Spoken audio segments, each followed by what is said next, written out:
అందరికీ జై తెలంగాణ, జై శ్రీరామ్.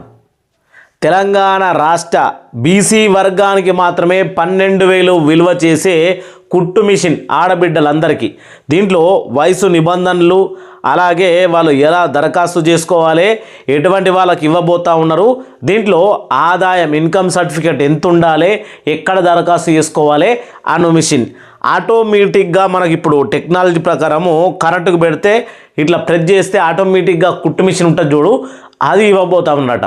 12,000 నుంచి ఎంత విలువ చేసే మిషన్ ఉచితంగా ఇవ్వబోతా ఉన్నారనే విషయాన్ని స్పష్టంగా తెలుసుకుందాం. వీడియో కింద ఐ బటన్ ప్రెస్ చేయరి, మీ అభిప్రాయాన్ని కామెంట్ చేయరి. ఇప్పుడు బీసీ వర్గానికి మాత్రమే కుట్టు మిషన్ అని ప్రజాపాలన ప్రభుత్వం ఈ స్కీమ్ స్టార్ట్ చేసిన నుంచి కొంతమంది మాట్లాడుతూ ఉన్నారు.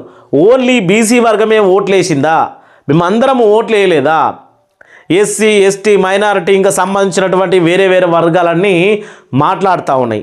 మరి బీసీ వర్గమైనా సరే ఏ రకంగా అప్లై చేసుకోవాలనే విషయాన్ని స్పష్టంగా తెలుపబోతా ఉన్నా. Channel subscribe చేసుకుంటలేరు.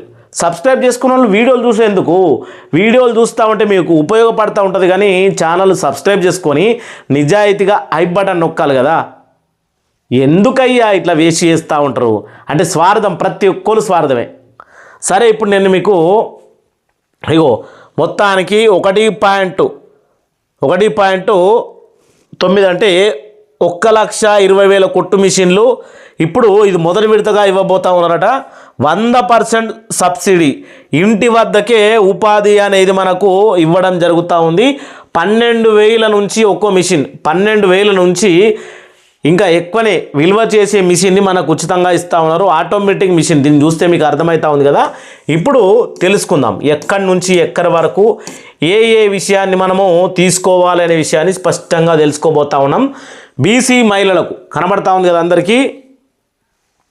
ఇది ఆన్లైన్ చేసుకునే తేదీ కూడా లాస్ట్ అని చెప్తా ఉన్నారు. ప్రతిదానికి ఒక డెడ్ లైన్ పెడతారు, ఎందుకో అర్థం కాదు. ఇప్పుడు మనము దీని గురించి తెలుసుకోవాల్సింది ఏంటి అని అంటే,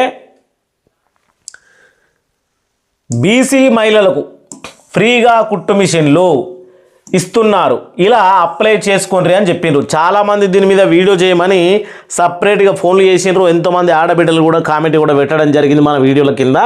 అందుకనే చేస్తూ ఉన్నా, చాలా డీటెయిల్గా అర్థమయ్యేటట్టు. తెలంగాణలో బీసీ వర్గానికి చెందినటువంటి మహిళలు ఆర్థికంగా స్థిరపడేందుకు రాష్ట్ర ప్రభుత్వం ఇంటింటా ఇందిరమ్మ కుట్టు మిషన్ల పథకాన్ని ప్రారంభించింది. ఈ అద్భుతమైన పథకం ద్వారా నియోజకవర్గానికి 1000 చొప్పున మొత్తం 1,20,000 ఆటోమేటిక్ కుట్టు మిషన్లు 100% ఉచితంగా పంపిణీ చేయనున్నారట. 100% ఉచితంగా కనబడతా ఉంది కదా నేను లైన్ పెట్టిన కాడల్లా. ఇక ఆగస్టు 15 నుంచి సెప్టెంబర్ 15 వరకు ఆన్లైన్లో దరఖాస్తు చేసుకునే అవకాశం కల్పించారు. అర్హతలు, అప్లై చేసుకునే విధానాన్ని ఇప్పుడు మనము తెలుసుకుందాం అని ఉన్నది కదా, తెలుసుకోబోతా ఉన్నాం. వీడియోను మాత్రం ఎండ్ వరకు చూసి ఈ వీడియో అందరికీ షేర్ కావాలంటే ఐ బటన్ ప్రెస్ చేయి. ప్రతి ఒక్కరు పాపం ఆడపిల్లలు కాదా వీడియో చూసేది, సారీ అక్క చెల్లెళ్ళకు నిజంగా ఈ ఛానల్ మీద అభిప్రాయం, నేను మాట్లాడే విధానం, మీకు ఇంత ఇన్ఫర్మేషన్ షేర్ చేస్తున్నాను. వీడియో కింద ఐ బటను, అలాగే సబ్స్క్రైబ్, ఇంకా మీకు డౌట్లు ఉంటే కామెంట్ కూడా పెట్టండి. ఇప్పుడు మనం వీడియోను పూర్తిగా చూద్దాం. ఎట్లా దరఖాస్తు చేసుకోవాలి, ఇక్కడ ఏమైంది అంటే, తెలంగాణలో ఈ యొక్క స్కీమ్ వచ్చిన కాడ నుంచి కొన్ని వర్గాలు మాట్లాడుతూ ఉన్నాయి. ఏమని అంటే, ఇగో బీసీ మహిళలు అంటే మేము అందరం ఓట్లు వేయలేదా, ఎస్సీ ఎస్టీ అలాగే సంబంధించి ఇంకా ఓసీ మైనారిటీ వర్గాలు చాలా అన్నీ ఇవన్నీ మాట్లాడుతూ ఉన్నారు. ఎందుకు వాళ్ళకే ఇస్తూ ఉన్నారు, మా ఆడబిడ్డలకు కూడా కుట్టు మిషన్లు ఇవ్వాలి కదా. తెలంగాణలో ఉన్న 33 జిల్లాల్లో అందరికీ ఫ్రీగా కుట్టు మిషన్లు ఇవ్వాలి, లేదంటే అందరికీ సమాన భావంతో సబ్సిడీ కిందనన్న ఇవ్వాలని చెప్తా ఉన్నారు. మరి ఏ రకంగా అనేది మనం తెలుసుకుందాం.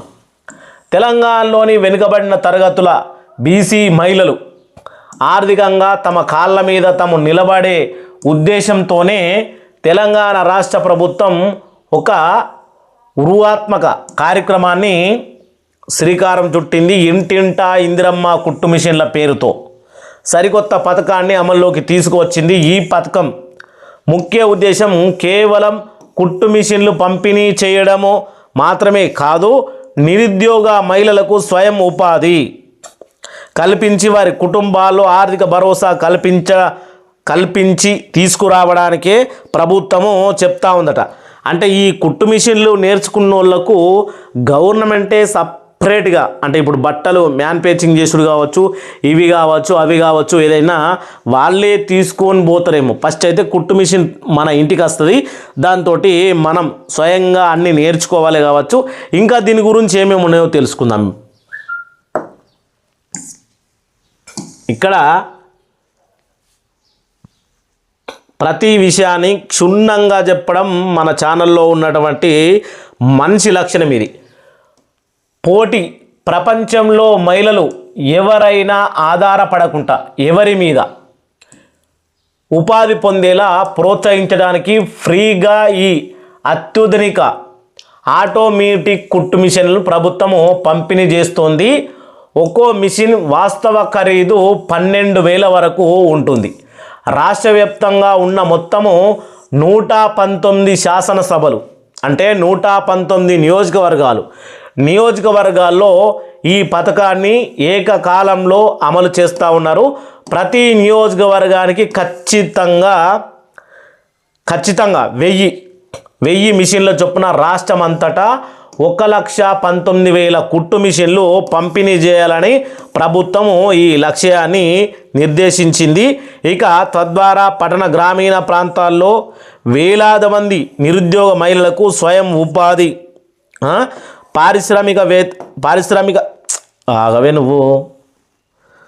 పారిశ్రామికవేత్తలుగా మార్చడానికి సంకల్పించింది. దరఖాస్తు చేసుకోవడానికి అర్హతలు ఇవే. ఇప్పుడు మనము దరఖాస్తు చేసుకోబోతా ఉన్నాం. మొత్తము తెలంగాణ రాష్ట్రంలో 119 నియోజకవర్గాలు ఉన్నాయి. అంటే 119 మంది ఎమ్మెల్యేలు ఉన్నారు. ఒక్కొక్క నియోజకవర్గానికి 1000 కుట్టు మిషన్లు పంపిణీ చేస్తూ ఉన్నారు. ఎక్కడ వాయే ఇంకో ప్రతి నియోజకవర్గానికి 1000 కుట్టు మిషన్లు చొప్పున రాష్ట్రం అంతటా పంపిణీ చేస్తూ ఉన్నారు. మంచిది. మొత్తానికి లెక్క 1,119,000 కుట్టు మిషన్లు. మరి ఒక నియోజకవర్గానికి 1000 మిషన్లే అంటే నియోజకవర్గంలో బీసీ మహిళలు అర్హత ఉన్నటువంటి వాళ్ళు ఎంతమంది ఉంటారు? ఒక నియోజకవర్గంలో ప్రజలు ఎంతమంది? అందులో 10,000 మిషన్లే సరిపోతాయా? ఇక్కడ కూడా పోటీ ఉందా? ఏంది దీని కథ అని చాలామంది ఇంట్రెస్టింగ్గా ఉన్నది కదా. ఇప్పుడు చూద్దాం అసలు ఈ 1000 మిషన్లు ఎవరికి ఇవ్వబోతా ఉన్నారు అనేది మనం తెలుసుకోవాలి. ఇగో ఈ అర్హతలు ఉన్నవారు ఖచ్చితంగా తీసుకుపోతారు. దరఖాస్తు చూసిరు కదా, దరఖాస్తు చేసుకోవడానికి ఇదే. మళ్ళా ఇదొక్క యుద్ధం లాంటిది. ఇదొక్క మన రేషన్ కార్డు కోసము, ఇందిరమ్మ ఇండ్ల కోసం ఏ రకంగా దరఖాస్తు చేసుకున్నామో అట్లా దరఖాస్తు చేసుకునే మహిళలు తప్పనిసరిగా బీసీ సామాజిక వర్గానికి చెందిన వారై ఉండాలి. లబ్ధిదారుల వయసు 18 సంవత్సరాల నుండి 55 సంవత్సరాల లోపు ఉండాలి. గ్రామీణ ప్రాంతాల్లో నివసించే మహిళలకు వాళ్ళ యొక్క కుటుంబ ఆదాయము 1,50,000 లోపు ఉండాలి. అదే పట్టణ ప్రాంతాల్లో నివసించే వారికి వాళ్ళ కుటుంబ ఆదాయము 2 లక్షలు మించకూడదు. సేమ్ టు సేమ్ ఇందిరమ్మ ఇండ్లకు, చేయూత పింఛన్లకు, 2,500 మహాలక్ష్మి పథకంకు అన్నిటికీ ఇదే నిబంధనలు. 1,50,000 ఈ పల్లెటూళ్ళలో ఉండేటోళ్ళకు, పట్టణంలో ఉండేటోళ్ళకు 2 లక్షలు. అలాగే ఇంకా మనకు సంబంధించి ఈరోజు కొత్త పింఛన్ల గురించి ఒక వీడియో మాట్లాడిన మన ఛానల్ ఉన్నది. భూమి ఒరిజినల్ పట్టనట 3 ఎకరాల కంటే ఎక్కువ ఉంటే వాళ్ళు పింఛన్కి అర్హులు గారట. ఇక లావన్ పట్ట 7.5 ఎకరాలు ఉంటే వాళ్ళు పింఛన్కి అర్హులు కారు. మరి అది కూడా దీంట్లో వర్తిస్తుంది కావచ్చు. ఒక రేషన్ కార్డు పైన ఒక కుటుంబానికి కేవలం ఒక కుట్టు మిషన్ మాత్రమే మంజూరు చేస్తారు. నేను నిజంగా గర్వపడతా ఉన్నా. ఒక విషయాన్ని కూడా ప్రభుత్వాన్ని అడుగుతా ఉన్నా. ఒక రేషన్ కార్డు, ఒక కుట్టు మిషన్ అంటే తెలంగాణలో ఉన్నటువంటి అన్ని రేషన్ కార్డులకు కుట్టు మిషన్ ఇస్తే ప్రజాపాలన ప్రభుత్వాన్ని నెత్తిన పెట్టుకుంటారు కదా ప్రజలు. 12,000 చొప్పున 12,000 ప్రజలారా, ఇది నా పెద్ద ఫోన్ కాకపోయా, 12,000 రూపాయలకు ఒక మిషన్ అంటా ఉన్నారు కదా. 119 మంది ఎమ్మెల్యేలు ఉన్నారు. 119 మంది ఎమ్మెల్యేల నియోజకవర్గాల్లో దొడ్డుగా ఒక నియోజకవర్గానికి 10,000 పెన్షన్లు 10,000 మిషన్లు పంపిణీ చేసినా కానీ చాలామందికి దరిదాపులో చాలామందికి చేరుతుండే. అది నేనంటున్న విషయం కాదు, లెక్కలు చెప్తా ఉన్నారు ఆల్రెడీ కామెంట్లల్లో. ఒక్క నియోజకవర్గానికి 10,000 కుట్టు మిషన్లు పంపిణీ చేస్తే ఇంచుమించు అందరి వరకు వస్తుంది అని అంటా ఉన్నారు. దీని మీద మీ అభిప్రాయం ఏంది? ఎందుకంటే ఈరోజు 1000 మిషన్లు అదేమంట చూడు, ఇత్తాలరా అన్నం పెట్టి ఇద్దరాల మొగల ఖయం పెట్టినట్టు. ఒకటే ఇత్తాలరా అన్నం పెడితే ఇద్దరాల మొగలకు ఎట్లకున్నా ఖయం అవుతుంది. నువ్వు ఎక్క తిన్నావు నేను తక్కువ తిన్నా, నువ్వు ఎక్క తిన్నావు నేను తక్కువ తిన్నా. ఎవరిస్తారు వాళ్ళకే ఉంటే ఎవరికి నచ్చినంత వాళ్ళే తింటారు కదా. ఇక్కడ ఎవరి కుట్టు మిషన్ వాళ్ళకి ఇవ్వాలి కానీ బీసీ వర్గానికి అయిన వరకల్లా మళ్ళీ వేరే వర్గాలు లొలి పెడతా ఉన్నాయి. ఇక్కడ ప్రభుత్వం ఆలోచించాలని ఈ విషయాన్ని నేను మాట్లాడుతూ ఉన్నా. ప్రజలు కూడా ఇదే మాట్లాడుకుంటూ ఉన్నారు. ఇక్కడ చూసిండ్రు కదా అర్హతలు, ఇంకా కింద ఉన్నాయి అర్హతలు నిబంధనలు. ఇగో ఎవరికి తొలి ప్రాధాన్యత, ఓ అబ్బో ఇది కూడా పెద్దగా ఉంది కథ. ఎవరికి తొలి ప్రాధాన్యత, ఎవరికి తొలి ప్రాధాన్యత అంటే లబ్ధిదారుల ఎంపికలో ప్రభుత్వం పూర్తి పారదర్శకతను పాటిస్తుంది. నిజంగా సహాయం అవసరమైన వారికి పెద్దపీట వేస్తోంది. ముఖ్యంగా వితంతువుల కుటుంబాల ఆధారం లేని ఒంటరి మహిళలు అలాగే అనాథలు వికలాంగులు ఎంపిక ప్రక్రియలో మొదటి ప్రాధాన్యత ఇస్తారట. వితంతువులు కుటుంబ ఆధారం లేనోళ్ళు ఒంటరి మహిళలు అనాథలు వికలాంగులకు ఈ ప్రక్రియలో మొదటి ప్రాధాన్యత కనబడతా ఉందా. అలాగే గతంలో కుట్టు పనిలో శిక్షణ పొందిన వారు లేదా ఆ పని కొంత అనుభవం నైపుణ్యం ఉన్న మహిళలకు కూడా ఈ యొక్క పథకంలో ప్రత్యేక ప్రాధాన్యత ప్రత్యేక ప్రాధాన్యత లభిస్తుంది. ఇది కథ. అంటే ఈ ఒక్కొక్క నియోజకవర్గానికి 1000 కుట్టు మిషన్లు అన్నారు కదా. 1000 కుట్టు మిషన్లల్లా వితంతువులు ఆధారం లేని వాళ్ళు ఒంటరి మహిళలు అనాథలు వికలాంగులు అలాగే అనుభవం ఉన్నటువంటి వాళ్ళు అలాగే ప్రత్యేక అంటే కొంచెం అనుభవం ఉన్న వాళ్ళకు వీళ్ళకు ప్రత్యేకంగా వీళ్ళందరికీ దృష్టి పెట్టి చేస్తూ ఉంది. మరి నేర్చుకోవాలి అని తప్పనున్నోళ్ళు, చదువుకొని రోడ్డున పడ్డోళ్ళు, వ్యవసాయం కూలీలుగా బతుకుతున్నటువంటి ఆడబిడ్డలు, నాట్లకు దీనికి దానికి మోరు తీస్తూ మున్సిపాలిటీ బిల్డింగ్ సెక్షన్లో అడ్డల మీదకి పోతున్నటువంటి మహిళలకు వీళ్ళందరికీ కూడా కావాలి కదా. ఇక్కడ కొన్ని వర్గాలని చెప్పారు 1000 మిషన్లే ఒక నియోజకవర్గానికి. ఇక్కడ అయిపోతే వీళ్ళకు కూడా చాలయి. అసలు నాకు తెలిసి అయితే ఎమ్మెల్యే రికమెండేషన్లో ఈ యొక్క మండల్ బాసులు ఒక నియోజకవర్గంలో మండలాలు ఉంటాయి కదా. ఎగ్జాంపుల్గా 8 మండలాలు ఉంటే 8 మండలాల్లో మండలానికి సంబంధించిన పార్టీ అధ్యక్షులు వాళ్ళు వీళ్ళు ఎమ్మెల్యేకు అనుసంధానంలో ఉన్నటువంటి వాళ్ళు వీళ్ళందరూ వాళ్ళకు సంబంధించినటువంటి వాళ్ళకు 1000 మిషన్లు ప్రాధాన్యత పేదలకేడు ఉంటుంది కాదు అని నేను మాట్లాడతలేదు. కానీ ఖచ్చితంగా ఎమ్మెల్యే నియోజకవర్గంలో ఎవరైతే కార్యకర్తలు వాళ్ళు వీళ్ళు ఉంటారో వీళ్ళకు మాత్రమే మిషన్లు వస్తాయని ప్రజలు మాట్లాడుకుంటా ఉన్నారు. అది నిజంగా అవుతుందా లేకపోతే మీరు చెప్పినటువంటి వితంతువులు ఆధారం లేని కుటుంబాలు ఒంటరి మహిళలు దివ్యాంగులు అలాగే ఈ మిషన్లలో ప్రాధాన్యంగా నేర్చిన వారు ఇప్పుడు నేర్చుకుంటున్నవారు వీళ్ళకి ఇస్తారా? అది ప్రభుత్వం దయచేసి దాని మీద ఖచ్చితమైన చర్య తీసుకొని ఎవరు కూడా రాజకీయ శక్తులటువంటి ఫోకస్ దీని మీద పడకూడదు. ఈ పథకం ఫెయిల్ అవ్వకూడదని నేను కోరుకుంటా ఉన్నా. వీళ్ళకి అందాలి అనేది వాస్తవమే, వీళ్ళకి అందాలి. మీ అభిప్రాయాన్ని కూడా కామెంట్ చేయండి. ఇగో అప్లై చేసుకునే సమయంలో మనకు కావాల్సినటువంటి పత్రాలట ఏంది ఏం కథ ఎక్కడ కూడా మీరు దరఖాస్తు చేసుకోవాలంటే దరఖాస్తుకు కావాల్సినటువంటి పత్రాలు ఆన్లైన్లో అప్లై చేసే సమయంలో దరఖాస్తుదారులు కొన్ని ముఖ్యమైన పత్రాలను తమ దగ్గర ఉంచుకోవాల్సి ఉంటుంది. ఒకటి ఆధార్ కార్డు, కుటుంబ రేషన్ కార్డు, కులానికి, ఎందుకంటే ఇది బీసీలకు సంబంధించి కాబట్టి మీరు క్యాస్ట్ ఇన్కమ్ అనేది దగ్గర ఉంచుకోవాలి. కుల ధృవీకరించేటువంటి సర్టిఫికేట్ అంటే క్యాస్ట్ సర్టిఫికేట్. ఇగో లేటెస్ట్గా ఆదాయ ధృవీకరణ పత్రం వాళ్ళు ఇచ్చారు కదా. ఆదాయ ధృవీకరణ పత్రం అంటే పల్లెటూళ్ళలో ఉండేటోళ్లకు 1,50,000,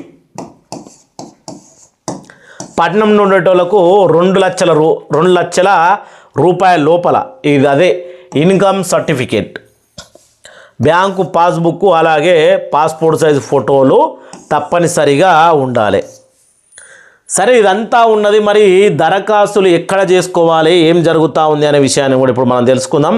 వీడియోను మీకు అర్థం కాకపోతే ఇంకా క్లారిటీగా మళ్ళీ ఒకసారి రిపీట్ చేసి చూడుర్రి, అర్థమవుతుంది. మీ అభిప్రాయాన్ని మాత్రం కామెంట్ చేయండి ఖచ్చితంగా. లాస్ట్ చివరిగా వాళ్ళే చెప్తా ఉన్నారు చివరిగా మనం ఏం చేయాలనో కూడా చెప్పిండ్రు. చూద్దాం ఇప్పుడు. చివరిగా అన్ని వివరాలు 1కి 2 సార్లు సరిచూసుకున్న తర్వాతనే అప్లికేషన్ సబ్మిట్ బటన్ నొక్కాలి. దరఖాస్తు విజయవంతంగా పూర్తయిన తర్వాత ఆ ఫారంను భవిష్యత్తు అవసరాల కోసము ప్రింటౌట్ తీసి పెట్టుకోవడము ఎంతో ముఖ్యము. దరఖాస్తుదారులు కొత్త ఆదాయ అలాగే కుల సర్టిఫికేట్లు అప్లోడ్ చేయడం ద్వారా అప్లికేషను రిజెక్ట్ కాకుండా ఉంటుంది. ఇక్కడ వాళ్ళు ఏమంటా ఉన్నారంటే, మీరు తీసుకున్నటువంటి ఇన్కమ్ సర్టిఫికేటు, క్యాస్ట్ సర్టిఫికేట్ ఏవైతే ఉన్నాయో అవన్నీ ఈ సంవత్సరానికి చెందినటువంటి ఫ్రెష్ ఉండాలి. 2026 ఎక్కడికి వెళ్ళి, లేకపోతే మీ అప్లికేషన్ రిజెక్ట్ అవుతుంది అని చెప్తా ఉన్నారు. మరి మీరు క్యాస్ట్ అలాగే క్యాస్ట్ సర్టిఫికేటు, ఇన్కమ్ సర్టిఫికేటు ఈ రెండింటిని తీసి పెట్టుకోండి. ఇక్కడ మనకు చెప్పింది కదా ఆల్రెడీ. ఇగో దరఖాస్తుదారు ఆదాయ అలాగే కుల సర్టిఫికేట్లు అప్లోడ్ చేసే సమయంలో ఇప్పుడు లేటెస్ట్ ఉండాలి. ఇగో ప్రింటౌట్ కోసం ఇప్పుడు తీసి పెట్టుకున్నటువంటి ఉండాలని చెప్తా ఉన్నారు. ఇక దీని దరఖాస్తు సెప్టెంబర్, ఇది ఆగస్టు కదా, ఆగస్టు 15 నుంచి సెప్టెంబర్ 15 దాకా టైం ఉన్నది. ఏ నియోజకవర్గం నుంచి, దీని గురించి మళ్ళీ మనం వీడియో మాట్లాడతాం చూడు.